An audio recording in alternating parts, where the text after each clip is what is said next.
종목 상담을 책임져 주실 분이시죠. 이태우 파트너 모셔보도록 하겠습니다. 안녕하세요. 네, 안녕하세요. 먼저 첫 번째로 이제 통신 기업이 들어와 있는데 KMW라고 하는 기업이 들어와 있어요. 보시면은 매수가가 8,200원으로 좀 보내주셨는데 현재 주가 기준으로 보게 되면은 한 7,500원대 움직임 가져가고 있습니다.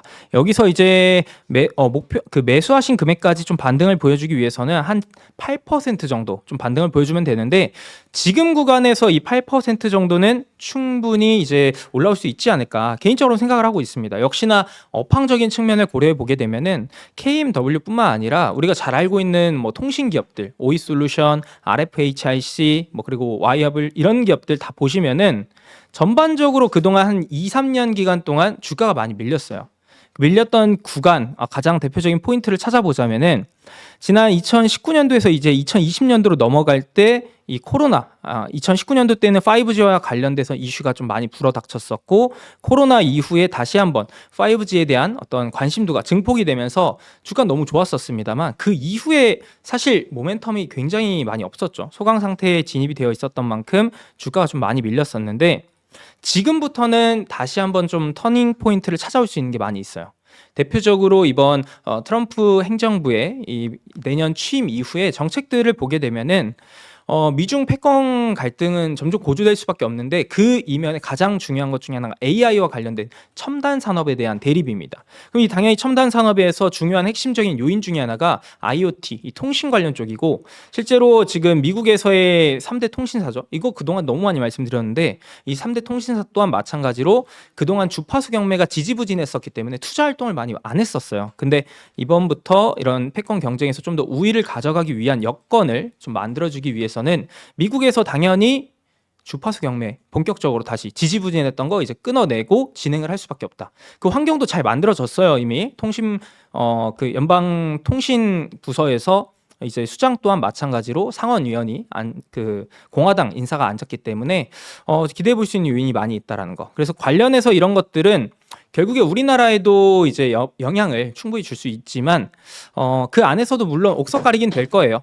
대표적으로 이제 미국과의 연계성이 좀 더 높은 기업들 중심으로 탄력성은 나올 수 있다라는 점. 근데 KMW는 제가 이 사업에 대한 매출 비중을 한번 좀 체크를 해보긴 해야 되는데 지금은 시간 관계상 한번 개별적으로 사업 비중 체크해 보시고 만약에 중국 쪽에 물량 비중이 많이 있다 그러면은 단기 반등은 나올 수 있습니다. 업황 회복에 따른 그때는 이제 1차적으로는 한 9,000원 정도로 보는 게 현실적일 것 같고 그 이상을 본다라고 하면은 이제 한 11,500원 구간 정도 이 정도를 보시면 될 것 같습니다. 근데 만약에 그게 아니고 우리나라 내부적으로 그리고 또 이제 미국이라든지 이런 서구권 중심의 매출이 조금 있다라고 하면은 중국보다는 많이 있다라고 하면은 목표가는 좀 더 상향하면서 내년 한 해를 길게 끌고 가 보셔도 좋지 않을까 싶습니다.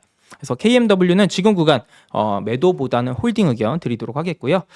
두 번째 종목 바로 받아보도록 하겠습니다. 자 보시면은 금호석유가 들어왔는데 역시나 업황이 부진한 종목들에 대해서 좀 고민들이 많이 있으신 것 같아요.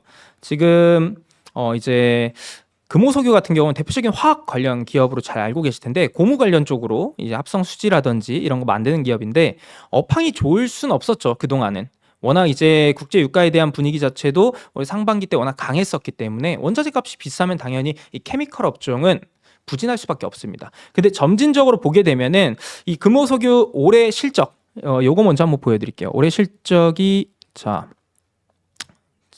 쭉 내려가지고 올해 실적이 좀 부진했었거든요. 보시면은 이제 1분기, 2분기, 3분기를 보시면은 잘 나오긴 했어요. 이것만 보면 잘 나온 건 맞죠. 근데 제가 말씀드린 부진했다는 전년 대비했을 때 조금 부진했다는 거. 이번 3분기 같은 경우도 지난 3분기 대비했을 때 영업이익 자체가 줄었어요. 매출액은 늘었죠. 매출액은 1조 5천억에서 이번 3분기 때 1조 8천억으로 늘었는데 영업이익은 200억대 줄었습니다. 이 말이 의미하는 부분은 매출액만 보면 성장하는 건 맞지만 영업이익까지 고려했을 때 영업이익률 따는 좀 급격하게 감소했다는 거. 그래서 뭐 올해 연간 기준으로의 컨센서스도 보시면은 지난해부터 원래 이 기업이 영업이익 자체도 조 단위가 나왔습니다. 21년 2조 4천억 나오고 22년도 1조 1천억 나오고 했는데 작년과 올해 보면은 3천억대 수준이에요. 네. 근데 이제 이것들이 그동안 이 흐름들을 기반으로 했을 때 내년도를 바라보게 되면은 기저 효과에 따른 실적 증가 기대해 볼 수 있고요. 다음 원자재 즉 이제 그 원자재에 대한 가격적인 측면을 좀 말씀을 드려보자면은 역시나 이제 트럼프 취임 이후에는 에너지 물가가 좀 많이 다운그레이드 될 수 있다라는 환경. 이거를 감안해 보면은 금호석유 같은 경우는 지금 매수가가 10만 5천 원이라고 보내주셨는데 10만 5천 원 한번 구간을 보도록 할게요. 자, 10만 5천 원 보면은 현재 매수가보다 한 13% 정도 오르면 될 것 같습니다. 그래서 최근 이 낙폭 과대 낙폭 관점으로 접근을 하시지 않았나 싶은데 어쨌든 내년의 분위기가 올해보다는 좋다라는 거. 그리고 원자재에 대한 전망도 좀 감안을 해보게 되면은 금호석유는 이 케미칼 업종, 금호석유뿐만 아니라 케미칼 업종 같은 경우는 특히나 지금 시점에서는 매도하는 것이 아니라 내년 준비하기 위해서 잘 접근을 하신 것 같다라는 말씀 드리겠습니다. 다만 중요한 건 비중 조절만 잘 하실 필요가 있어요. 비중 조절이 너무 많이 되어 있다, 내가 투자하는 자산에 20% 이상 들어가 있다라고 하면은 추후에 매수가 부근에 왔을 때는 절반 정도는 자르고 진행하시는 게 좋을 것 같습니다. 다음으로 이제 문자 또 받아보도록 하겠습니다. 우리 모관님께서 안녕하세요, 반갑습니다. 저도 오랜만에 뵙네요라고 하셨는데 반갑습니다. 앞으로도 많이 찾아와 주시면 좋을 것 같아요. 저는 온라인 국구천은 매주 금요일 1시 반에 이렇게 인사드리고 있으니까요. 많이 다음 주도 찾아와 주시면 감사드리겠고요. 다음 종목 바로 받아보도록 하겠습니다. 에코프로를 좀 질문을 주셨는데, 문의를 주셨는데 매수가가 12만 원이네요. 자, 매수가 12만 원이면은 사실 지금 구간에서 한 7만 원 구간대에서 주가가 움직임을 가져가고 있는데 12만 원 정도면 한 70% 정도는 올라와 줘야 돼요. 근데 현실적으로 지금 구간에서 이만큼의 상승을 기대하기에는 좀 쉽지 않은 상황이다라고 좀 볼 수 있을 것 같아요. 거기다가 이제 추세적인 움직임도 보시게 되면은 지금 지속적으로 저점을 낮춰가면서 주가가 밀리고 있는 상황, 거기에다가 단기적으로 반등이 나온다 하더라도 이제 120선 언더 구간에서 계속해서 저항을 받으면서 주가가 좀 밀리고 있습니다. 최근에도 마찬가지로 단기 반등 나올 때도 120선 구간 좀 밀리는 움직임들, 전형적으로 이제 어떤 추종의 움직임들을 가져가는 패턴들이라고 보실 수가 있는데, 에코프로 같은 경우는 역시나 2차 전지에 대한 리튬 가격 굉장히 중요하죠. 그리고 또 전방 산업이라고 할 수 있는 전기차의 판매량, 이게 중요한데 사실 지금 기대해 볼 수 있는 요인들은 조금 부재하긴 합니다. 아무래도 좀 부재하다라고 좀 볼 수 있기 때문에 지금 구간에서 그렇다고 해서 손절하는 것 또한 그렇게 쉽진 않을 수 있어요. 하지만 만약에 이제 우리 시청자님께서 질문을 주신 시청자님께서 이거를 그래도 내가 조금은 덜어내는 거를 염두를 하고 계신다라고 하시면은 120선 부근을 좀 중점적으로 계속 보시면 될 것 같아요. 120선 부근에 왔을 때 조금씩 비중 축소, 대신에 그냥 축소시키는 게 아니라 다른 거에서 수익이 발생했을 때 상쇄시키는 효과로 이제 좀 접근을 하시면 어떨까. 현실적으로 지금 12만 원 구간까지 오기에는 다소 많은 시간이 걸릴 수 있다라는 거, 그만큼의 이제 그 기간 동안 기회 비용을 좀 날릴 수도 있다라는 거 좀 염두에 두시면 될 것 같고, 현실적으로는 한 9만 원 부근 정도까지는 그래도 좀 바라볼 수 있지 않을까. 근데 만약에 비중이 그렇게 많지 않다? 그러면은 그냥 홀딩 의견을 좀 드리도록 하겠습니다. 다음으로는 이제 현대 엘리베이가 또 들어와 있는데요. 한번 같이 보도록 하겠습니다. 최근에 분위기가 좋죠. 현대 엘리베이 6만 원에 매수를 하셨다라고 하는데 분위기 좋은 거에 맞춰서 최근에 접근을 하신 건지, 아니면은 요거는 지금 보니까 아무래도 꽤 시간이 된 것 같아요. 적어도 2021년 정도 부근에서 매수를 하신 것 같은데 이게 지금 구간에서 아마 이런 고민을 가지고 계실 것 같아요. 내가 한 2, 3년 동안 잘 보유하고 있었다가 이제서야 내 매수가까지 왔는데 이때를 내가 좀 털고 가야 되나, 아니면은 기다린 게 아까워서라도 내가 수익 보고 나와야 되나, 이 고민이 가장 많을 것 같아요. 제 예상이 맞다면. 근데 지금의 분위기를 봤을 때는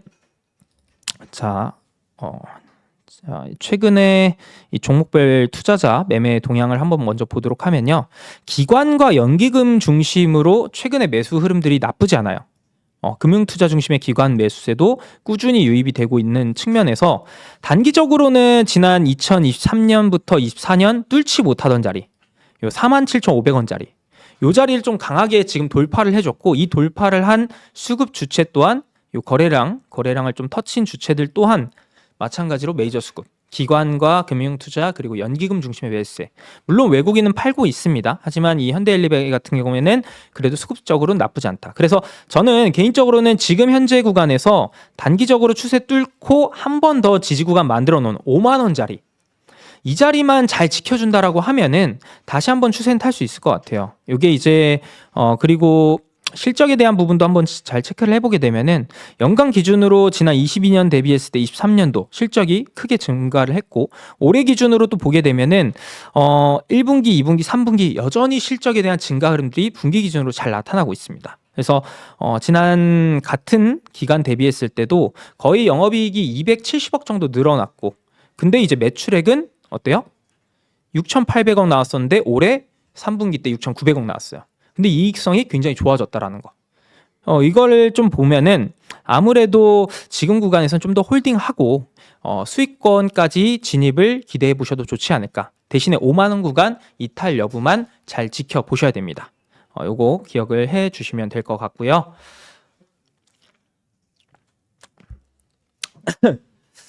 그러면은 이어서 계속해서 한번 좀 진행을 해 보도록 하겠습니다. 오늘도 또 많은 분들께서 또 문자 상담 보내주고 계신데 다음 들어온 종목은 HL 만도 들어와 있네요. HL 만도가 저는 일단 근데 차트 보기 전에 먼저 말씀드리면 홀딩 하시자 이야기 먼저 드리도록 하겠습니다. 매수가가 39,800원이네요. 39,800원인데 거의 지금 구간에서 얼마 차이 안 나죠? 한 4%에서 5% 정도만 오르면은 매수가까지는 올 겁니다. 근데 이 자리에서 과연 내가 홀딩하고 가져가도 될까 말까 홀딩 하시면 돼요. 왜냐하면은 역시나 HL 만도가 부품 기업이죠. 근데 제가 생각했을 때 지금 우리나라 부품사, 자동차 부품사 중에서 딱 세 가지만 꼽아봐라 라고 하면은 대표적으로 그 중에 하나가 HL 만도가 될 수밖에 없을 것 같습니다.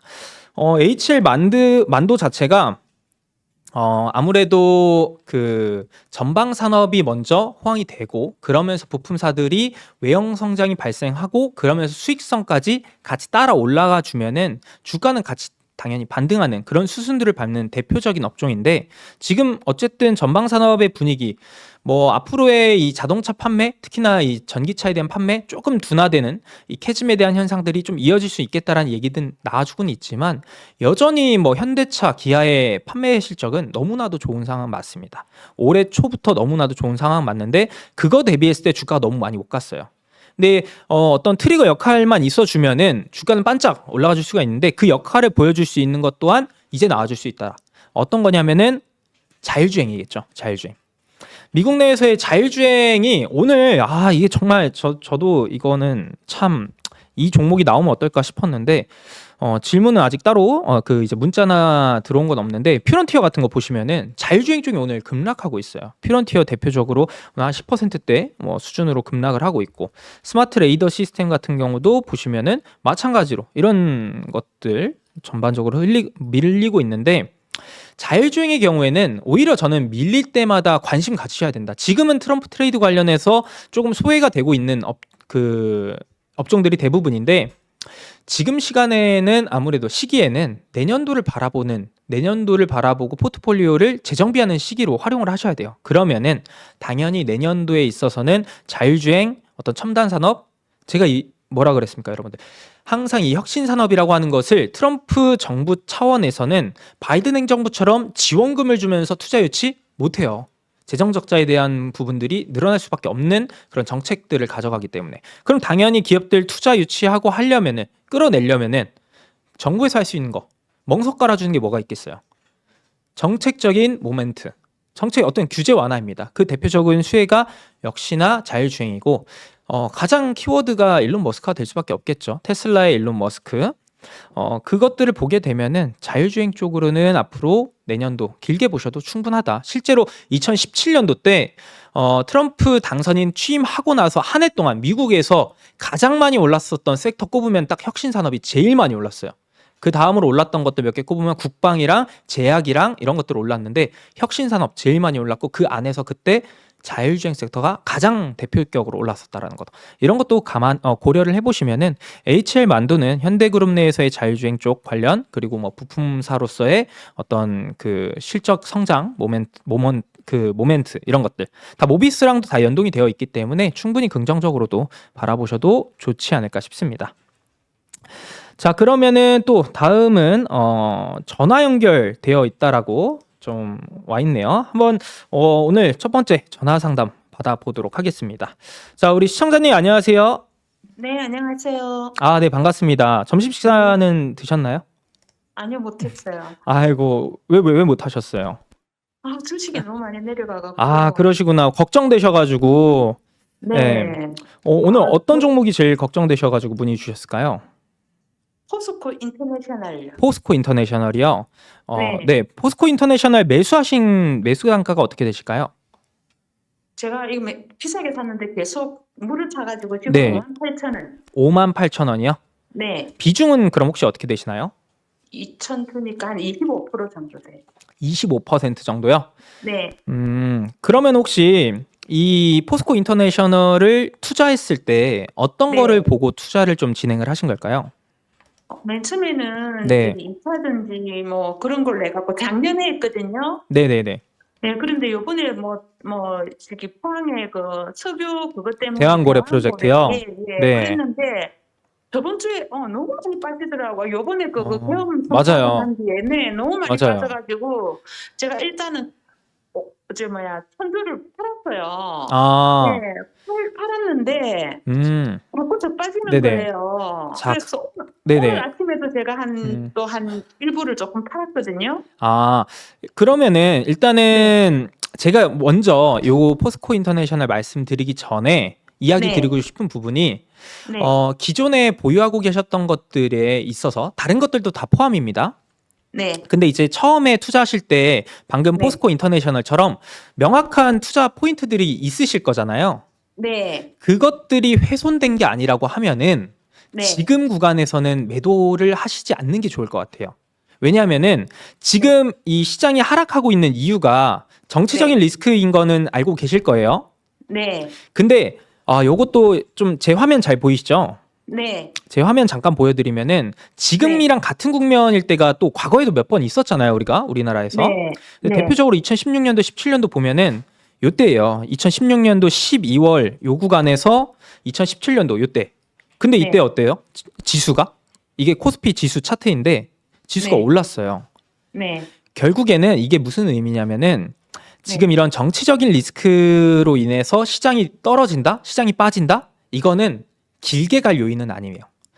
더 중요한 거는 경기에 대한 사이클이 시장에 미치는 영향이 더 크다라는 것이고, 경기 같은 경우는 일단은 제가 보는 관점에서는 올해 4분기를 기점으로 이제 그 환율적인 측면에서 달러가 피크아웃을 찍고 내년 1분기까지는 조금 부진할 수는 있겠지만은 2분기부터 경제 성장에 대한 흐름들을 기대해 보셔도 좋을 것 같아요. 그래서 아니, 그러면 제가 제일 궁금한 네. 게 내일 네네. 그거 투표하잖아요. 그거 하면 아. 정부 그것 또한 마찬가지예요. 그거에 그래서 너무 이거 일희일비하지 마세요. 내일 되면 빠질 것 같았어요. 내일 빠진다 하더라도 크게 네. 일희일비할 게 아니에요. 이게 뭐냐면 똑같은 말씀이에요. 정치적인 리스크로 인해서 당연히 네. 변동성은 나올 거예요. 결과에 네. 따라서도 어떤 쪽은 좋을 거고, 만약에 이제 부결이 되면은 이 대한고래 쪽 좋겠죠. 근데 가결이 되면은 조금 밀릴 수 네. 있겠죠. 근데 네. 중요한 거는 포스코 인터내셔널 작년에 투자할 때 대한고래 보고 투자하셨나요? 아니었잖아요. 결국에는 이 기업의 가치, 어떤 실적이라든지 밸류에이션이라든지 이런 것들을 보고 접근을 하셨던 거기 때문에 네. 만약에 그런 어떤 정치적인 리스크로 인해서 계속 밀린다, 변동성이 나온다, 그 구간에서 매도를 하는 것은 그렇게 좋지는 않은 선택이 될 것 같고 밀릴 수는 네. 있어요. 근데 네. 지금 이 기업이 만약에 밸류에이션이라든지 이런 것들이 안 좋다, 그러면은 저도 좀 조금은 덜어냅시다 이런 말씀을 드리겠지만, 보면은 일단 기본적으로 선행 PR 9배, PBR도 1배 수준입니다. 어쨌든 이익성이 좋은 기업이고 어떤 네. 자산 가치도 괜찮아요. 거기다가 이 배당에 대한 부분도 보시게 되면은 연간 기준으로 네. 꾸준히 배당을 지급을 했어요. 지난해는 배당 수익률이 1.6%로 적긴 했는데 그동안 보면은 3% 이상, 4% 이런 식으로 꾸준히 잘 줬습니다. 고배당을. 네. 그래서 네. 포스코 인터내셔널 같은 경우에는 어쨌든 이 글로벌 가스 밸류 체인에 대한 어떤 멀티플 이런 밸류적인 것들이 상승하고 있기 때문에 기대해 보셔도 되는 부분들, 올해보다 내년을 조금 더 기대해 봐 좋지 않을까. 그러면 좀 떨어지면 사도 될까요? 근데 이거를 또 말씀을 드리려고 했는데 25%를 이미 보유하고 계시잖아요. 네. 추가 매수는 하지 않는 선이 좋을 것 같아요. 그러면 대표님, 네. 제가 포스코 DX를 갖고 있거든요. 네네. 포스코 DX는 그러면 지금 손해가 많은데 손들어도 일부 반만 드러내도 될까요? 만약에 두 개 중에 하나를 선택한다라고 하면은 포스코 DX 쪽을 조금 덜어내는 게 나을 것 같아요. 그리고 만약에 그 덜어낸 걸로 가지고 그래도 내가 한쪽에 조금 더 힘을 실어주고 싶다라고 하시면은 DX 쪽을 말씀하신 것처럼 2차 전지에 대한 부분보다는 인터내셔널에 대한 어떤 가치성이 조금 더 지금 시점에서는 괜찮은 걸로 보여지기 때문에 근데 DX는 네. 마이너스가 62%예요. 사실 그렇다고 하면 손절 타이밍은 놓쳐긴 했지만 어쨌든 말씀드리는 부분은 고려를 하신다, 갈아타는 걸 좀 고려를 하신다라고 하면은 DX 쪽을 조금 덜어내는 게 좋지 않을까라고 말씀드리도록 하겠고요. 포스코 인터내셔널은 다시 한번 말씀드리지만은 어쨌든 지금 구간에서 이런 어떤 정치적인 리스크로 인해서 뭔가 내가 매도를 한다, 이런 거는 좋은 선택이 되지 않을 수 있다는 거 기억을 하시면 좋겠습니다. 네. 또 이렇게 정말 사실 이런 어떤 시장에서 정치적인 리스크, 우리가 예상하지 못하던 이런 돌발 변수들이 터지게 되면은 아마 저를 포함해서 모든 분들께서 다 동의를 할 것 같습니다. 이게 너무 허탈하고 어이가 없고 또 이제 상실감도 들고 걱정도 좀 많이 되긴 할 텐데 어쨌든 항상 그래왔습니다. 시장이라고 하는 것은 결국 경기 사이클에 순응을 하는 그런 흐름들이 더 중점적으로 가져갔기 때문에 이런 정치적인 리스크 단발성으로 그칠 가능성이 높다는 거 꼭 기억하시고, 이런 투매가 나오는 구간에서 나도 같이 투매에 동참한다? 그거는 결국 계좌만 멍드는 그 지름길이다라는 것도 기억을 하시면 좋겠습니다. 자, 다음으로 이제 문자 상담 계속 이어가 보도록 하겠습니다. 오늘 또 이제 홀딩스, 세아홀딩스가 들어왔는데 세아홀딩스 10만 3천 원에 매수를 하셨다고 보내주셨어요. 보면은 지금 현재 주가가 97,500원에 위치를 하고 있는데 현재 주가 대비했을 때 한 5%, 6% 정도 오르면 매수가인 것 같아요. 그래도 오늘 전체적으로 보니까 질문을 이렇게 상담 종목들 보내주신 거 보니까 매수가에서 그렇게 큰 차이들이 없어서 저도 조금 한결 마음이 가벼운 것 같은데, 그리고 또 이제 종목들 또한 들어오는 거 보니까 기대해 볼 수 있는 종목들이 많이 있는 것 같아요. 세아홀딩스도 마찬가지라고 좀 보시면 되는데, 다만 이제 이거는 세아홀딩스 같은 경우는 지금 이 기술적으로 봤을 때 단기적으로 이 박스권 구간대에서 갇혀 있는 상황입니다. 지난 8월부터 했을 때 이 구간 이탈을 한다 하더라도 지속적으로 이 박스권 내에서의 움직임이 가장 주된 플레이를 하고 있는 상황이고, 지금도 마찬가지로 박스권 하단 구간에 밀리긴 했지만 단기 반등은 기술적으로 나아질 수 있을 것 같아요. 다만 제가 말씀드리고 싶은 부분은 이게 만약에 올라온다, 매수가 부분이 올라온다, 거의 박스권 상단 구간인데 좀 매도하고 다른 쪽을 보시는 게 어떨까? 왜 그러냐면은 어쨌든 지주사이기 때문에 우리나라 밸류업 관련해서 기대해 볼 수 있는 것들도 있긴 했지만 최근에 정치적인 리스크로 인해서 밸류업 관련해서도 모멘텀이 소강 상태로 좀 진입할 가능성이 있고요. 두 번째로 무엇보다 이 거래량에 대한 부분들, 이게 이제 그렇게 많이 발생하고 있지 않아요. 유동성에 대한 힘 자체가 그렇게 매력적이지 않기 때문에 이런 것들은 조금 반등이 나오면은 매도하시고 다른 쪽을 갈아타는 게, 거기에 만약에 세아홀딩스 내에서의 어떤 계열사들, 철강 관련 기업들을 좀 보시고 들어갔다라고 하시면은 내년도의 분위기 자체는 조금 매력적이진 않을 수 있습니다. 왜? 어쨌든 트럼프 행정부의 보편적 관세로 인해서 철강 기업들, 특히나 세아그룹 안에서는 세아제강이라고 하는 기업이 있죠. 이 기업이 미국에서의 강관 판매를 하고 있는 우리나라 대표 탑3 기업 중에 하나인데, 여기들이 당연히 미국 내에서의 보편적 관세 타격을 받을 수 있어요. 물론 이런 관점도 맞아요. 철강 쪽은 보편적 관세 뭐 그렇게 영향이 클까? 애초에 우리나라 옛날부터 쿼터제 도입했기 때문에 물량 제한으로 갔었기 때문에 관세 그렇게 큰 영향 없을 거다, 이런 이야기 하실 수 있겠지만은 어쨌든 전체적인 이 센티멘트 악화에 대한 부분을 무시할 수는 없다라는 거. 그래서 저는 세아홀딩스는 이 박스권 내의 플레이는 계속 나올 것 같습니다. 근데 이제 어떤 기대 수익을 너무 높게 잡는다라기보다는 매수가 부분에서 매도하시고 조금 더 트렌디한 종목 바라보시는 게 좋지 않을까라는 의견을 드리도록 하겠습니다. 자, 다음으로 이제 KB금융 들어왔는데 오늘 금융주들 정말 정말 참 이런 말씀 드려도 될지 모르겠지만 많이 화가 나죠. 예, 이게 어제도 그랬고 이틀 전에도 그랬고 이게 화가 나는데 KB금융뿐만 아니라 대부분의 이 현 정부의 어떤 정책적인 수혜 종목으로서 업종으로서 부각이 받았었던 업종들이 다 밀리고 있어요. 대표적으로 금융주도 마찬가지인데 이런 관점으로 접근하시면 될 것 같아요. 앞서 제가 이 그 주가 지수에 대한 시장에 대한 포인트를 말씀을 드렸는데 결국에 정치적인 이런 부분들 요인들은 단발성으로 끝날 가능성이 높고 이 개별 종목에 대한 흐름 또한 마찬가지 영향일 수는 있어요. 물론 이번에 KB금융 같은 경우에는 거래량 자체가 좀 많이 터져주면서 최근에 이제 보시게 되면은 거의 4월 이후부터를 보시면은 어제랑 이틀 전이 최대 거래량이 터져줬어요. 사실 추세적으로 봤을 때 이런 흐름을 봤을 때는 단기적으로 반등이 강하게 나온다 쉽지 않을 수는 있습니다. 하지만 그동안 이 KB금융이 쭉쭉쭉 올랐었던 요인을 생각해 보게 되면은 현 정부를 믿고 갔던 게 아니죠. 뭘 보고 갔습니까? 주주환원과 어떤 배당에 대한 메리트. 이거를 보고 갔었던 거예요. 결국 밸류업에 대한 부분들.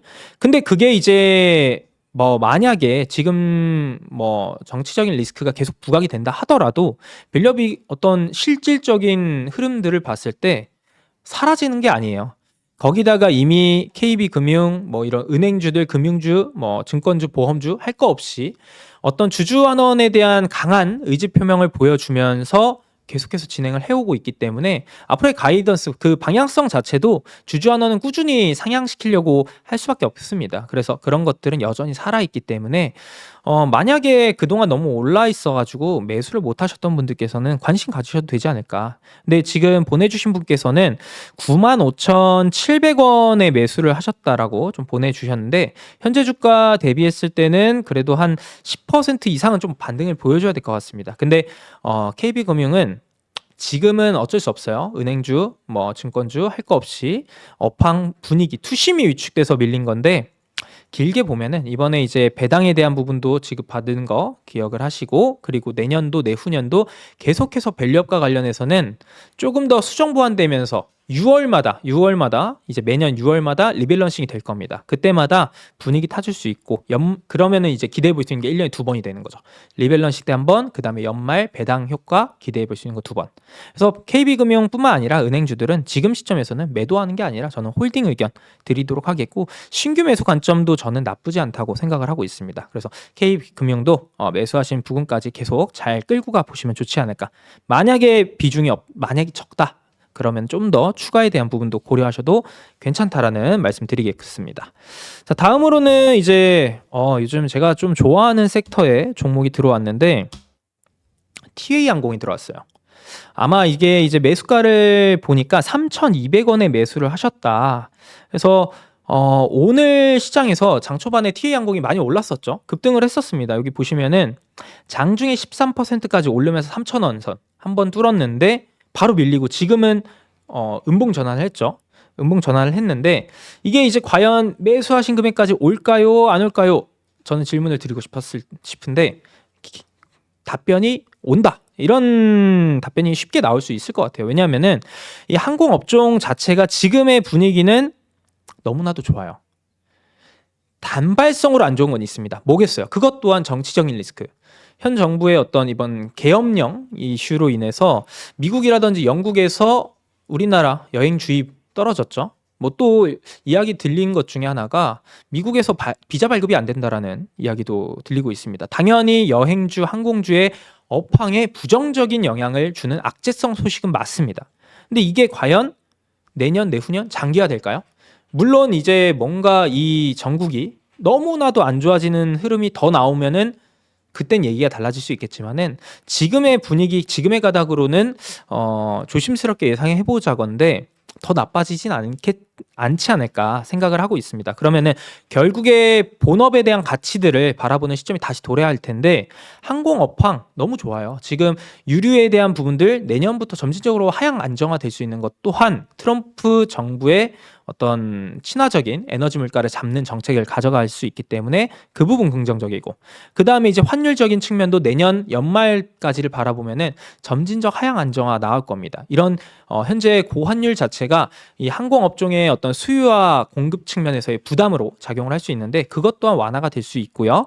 그래서 지금 또 우리나라 내부적으로 다음 주면은 대한항공이 이 아시아나항공을 완전히 자회사로 편입을 하는 수요일 날 이슈가 있는데 이런 것들 보게 되면은 분위기 많이 쇄신이 될 겁니다. 그래서 그런 업황 긍정적이고 TA항공은 아마 항공 섹터의 어떤 긍정적인 전망뿐만 아니라 개별적인 이슈에 접근하셨을 가능성이 더 높을 것 같아요. 이게 이제 경영권 분쟁 이슈로 최근에 이야기들이 많죠. 오늘 또 대명 소노 시즌 한번 같이 보면은 이것도 지금 현재 24%대 여전히 움직이고 있어요. 결국에 예림당과 대명 소노그룹의 이 TA항공 먹느냐 마느냐 이런 치열한 경영권 분쟁이 나올 것이다. 이런 이야기들이 나와주고 있는데 가능성은 저는 충분하다고 봅니다. 내년 3월 정도가 되면은 TA항공 내에서의 그 주요 임원들 교체 시즌이 도래하는데 그때 발맞춰서 대명 소노그룹에서 어떤 움직임들 나올 가능성이 높지 않을까. 지금은 당장 나오지 않을 거예요. 왜? 대명 소노그룹이 이미 다른 항공사 하나 먹었죠. 에어프리미아.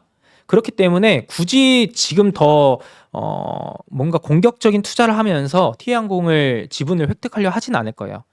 근데 앞으로의 이 경영 전략을 좀 바라보게 되면은 TA항공의 어떤 지분을 조금만 더 가져오면 한 2에서 3% 정도만 가져오게 되면은 최대 주주가 될 수 있기 때문에 또 이제 대명소노그룹의 그 회장께서 2대 주주는 의미 없다라는 그런 식의 분위기를 가져가고 있기 때문에 충분히 기대해 보셔도 되지 않을까. 그래서 저는 TA항공은 결국에는 업황에 대한 분위기, 개별적인 모멘텀 고려해 봤을 때 매수하신 부분이 아니라 그 이상을 바라보셔도 좋지 않을까.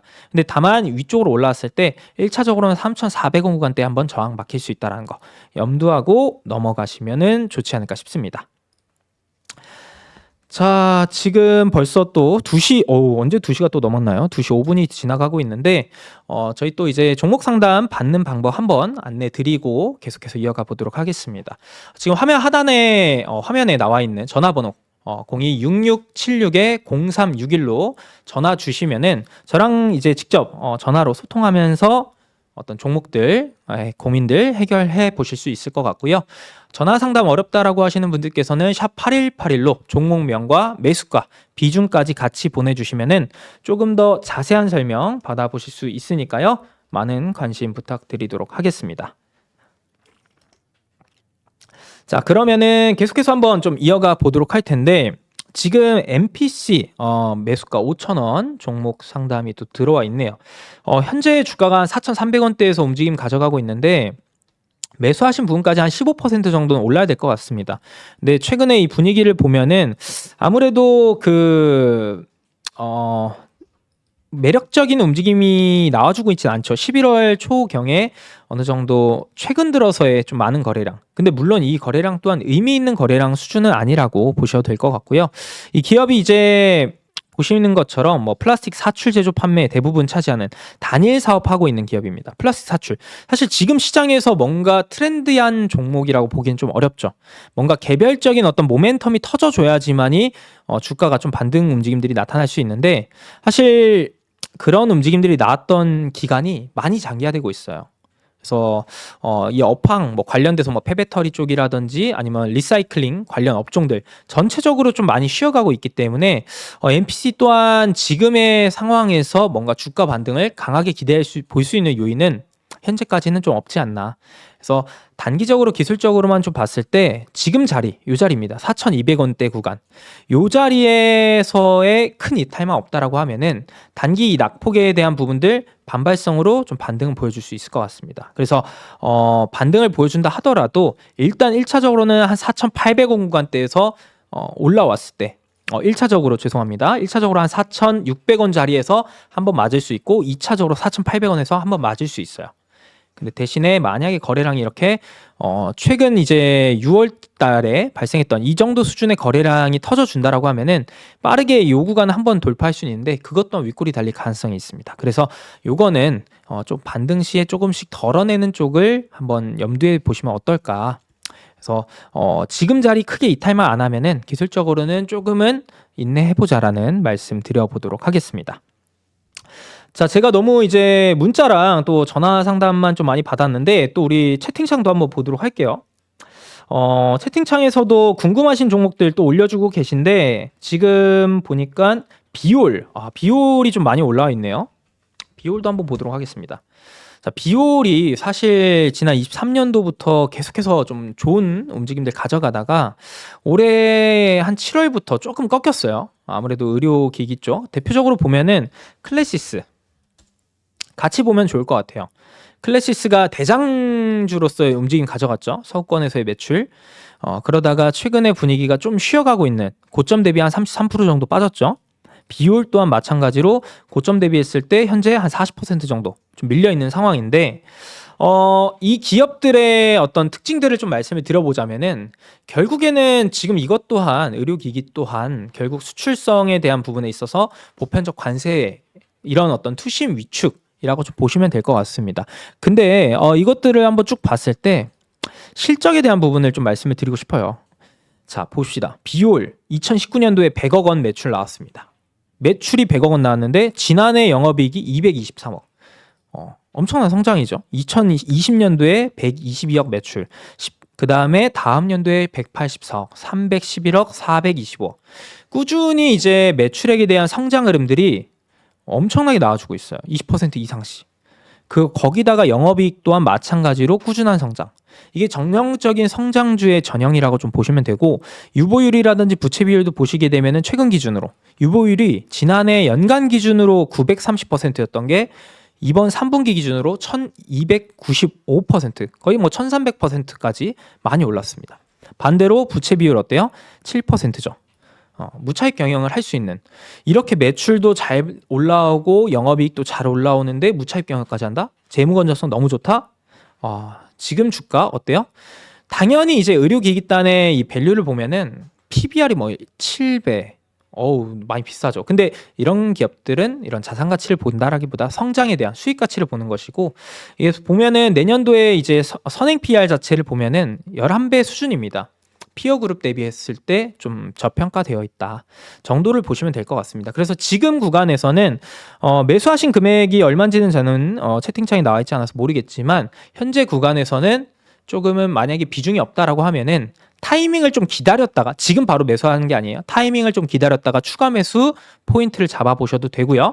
만약에 비중이 좀 많이 있다라고 하면은 지금 기간은 조금 기다림이 필요한 시기다.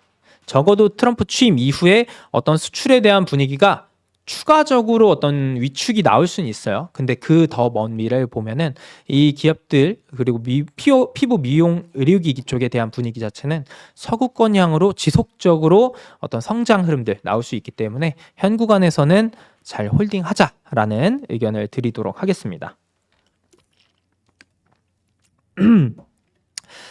네, 또 이렇게 또 궁금하신 것들도 채팅창에 또 잘 올려주시면 될 것 같아요.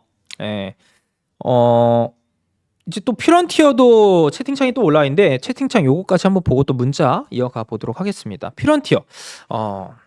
지금 오늘 매수를 하신다라는 관점이시면은 저는 오케이, 괜찮다.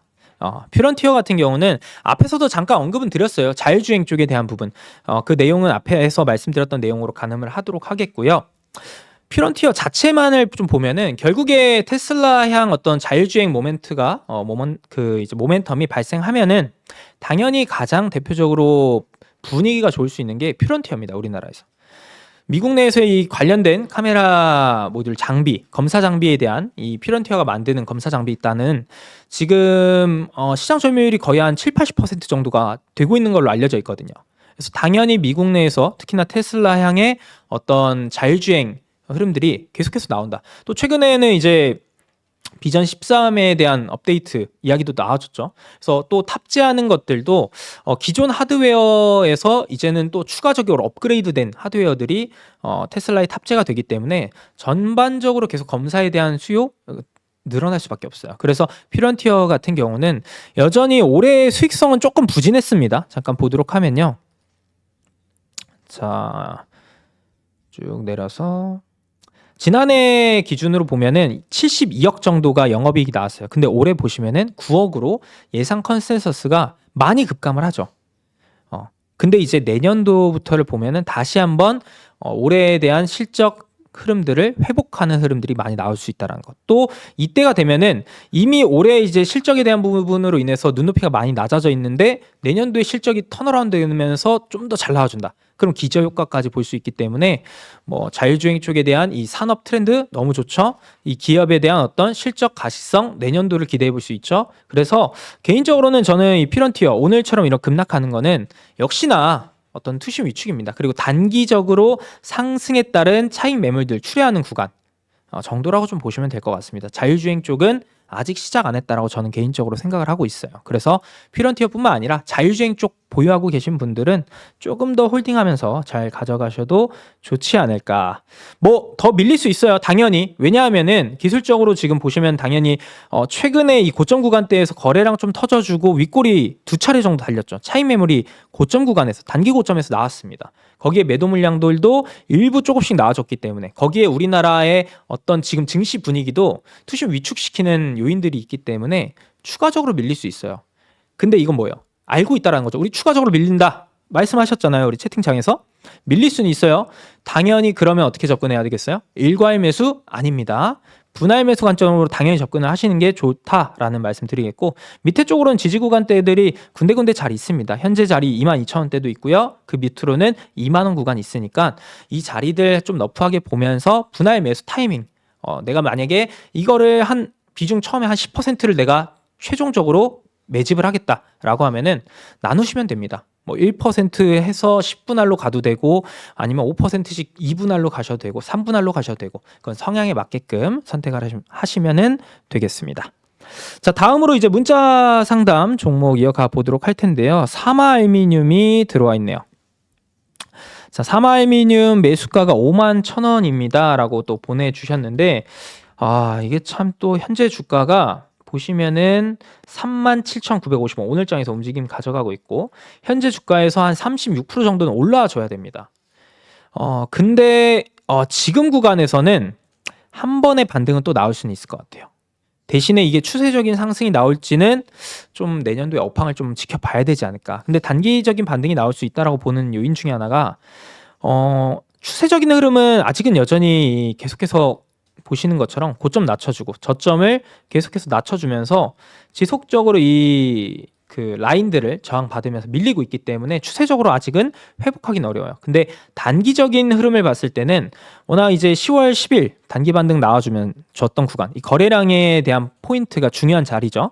이때 단기 반등 나오고 고점 대비했을 때 주가가 한 지금 40% 정도 밀려 있습니다.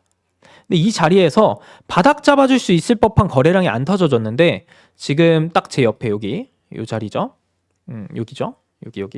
여기인가요? 네, 여기 보이시죠? 여기에 있는 거래량, 요게 이제 바닥을 좀 잡아주는 거래량이라고 좀 보시면 될 것 같아요.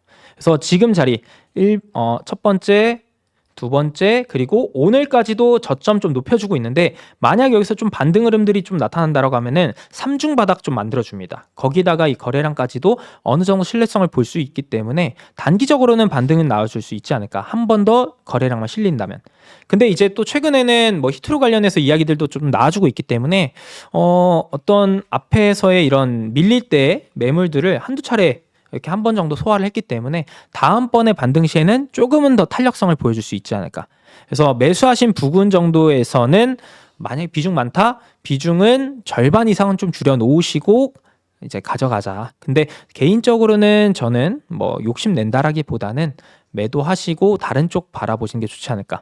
지금 구간에서 손절하는 것은 조금 맞지 않는 것 같고요. 조금은 더 기다려보자. 그래도 시그널이 나쁜 시그널은 아니다 정도로 보시면 될 것 같습니다. 자, 이어지는 종목으로는 LS 에코에너지 들어와 있는데 LS 에코에너지 매수하신 금액이 28,600원이네요. 28,600원이고 현재 주가에서 반등을 보여주면 한 12% 정도는 반등이 나타나야 될 것 같습니다. 그래서 요것 또한 마찬가지로 단기간 내에 워낙 이제 매물 자체가 많이 발생하면서 밀린 것은 아니에요. 그리고 나서 첫 번째, 그 다음에 두 번째, 첫 번째 자리, 두 번째 자리, 세 번째 자리, 삼중 바닥 좀 만들면서 다시 한번 좀 올려놓고 있는데 여전히 그동안의 추세를 봤을 때는 120선 부근에서 좀 저항을 받고 밀립니다. 그래서 이번에도 마찬가지로 해당 자리에서 밀렸는데 매수하신 28,600원 자리까지는 한 번 정도는 기회는 올 것 같습니다. 그래서 지금 워낙 매물대도 쌓여있는 자리가 28,000원 자리이기 때문에 이 자리 뚫으면은 그래도 위쪽 3만원 구간은 트라이 할 것 같습니다. 근데 만약에 밀린다? 다시 한번 이 하단 구간, 지지 구간 24,000원 자리까지 좀 밑으로는 열어두실 필요가 있지 않을까. 그래서 LS 에코에너지는 반등 시에는 조금은 매도하자라는 의견을 드리도록 하겠습니다.